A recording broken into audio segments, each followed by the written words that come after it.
प्यारे बच्चों, पिछले एपिसोड में हमने आपको संबंध बोधक अव्यय की परिभाषा बताई थी। ये बताया था कि संबंध बोधक अव्यय क्या होते हैं। आज हम आपको संबंध बोधक अव्यय के प्रमुख प्रकार और उसके उदाहरण बताएंगे। पहला के, की, का। ये शब्द स्वामित्व या अधिकार प्रकट करते हैं।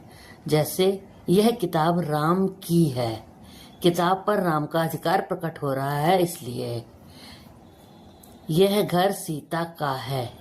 घर पर सीता का अधिकार है, इसलिए ये शब्द संबंध बोधक अव्यय होते हैं।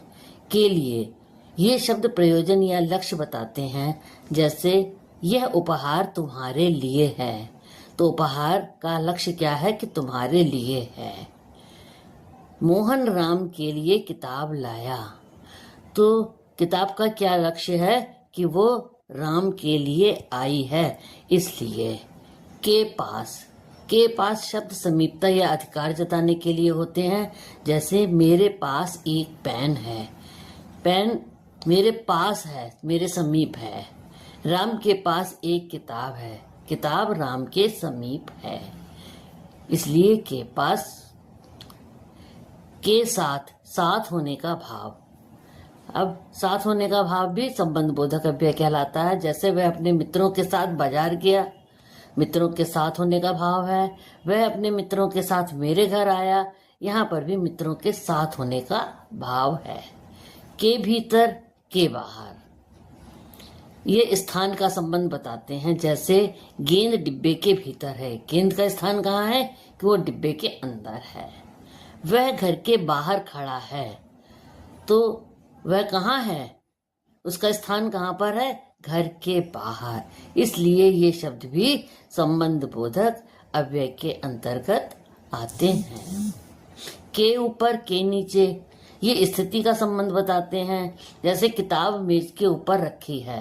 किताब की स्थिति क्या है कि वह मेज के ऊपर है। बिल्ली मेज के नीचे बैठी है। बिल्ली की स्थिति क्या है कि वो मेज के नीचे है। के कारण, की वजह से, ये कारण बताने के लिए ये शब्द प्रयोग होते हैं। जैसे वर्षा के कारण मैच स्थगित हुआ। मैच क्यों स्थगित हुआ? वर्षा की वजह से। मैं उसके कारण परेशान हूँ। मैं क्यों परेशान हूँ? उसकी वजह से। तो के कारण और की वजह से भी संबंध बोधक अव्यय होते हैं। के समान, की तरह, ये उपमा या तुलना करते हैं। जैसे वह शेर की तरह बहादुर है। कैसा है? शेर के समान है। उसका मुख चंद्रमा के समान सुंदर है, तो उसका मुख कैसा है? चंद्रमा की तरह है, चंद्रमा के समान है। इसलिए के समान और की तरह भी शब्द संबंध बोधक अव्यय के अंतर्गत आते हैं। संक्षेप में हम कह सकते हैं कि संबंध बोधक वाक्यों में शब्दों के बीच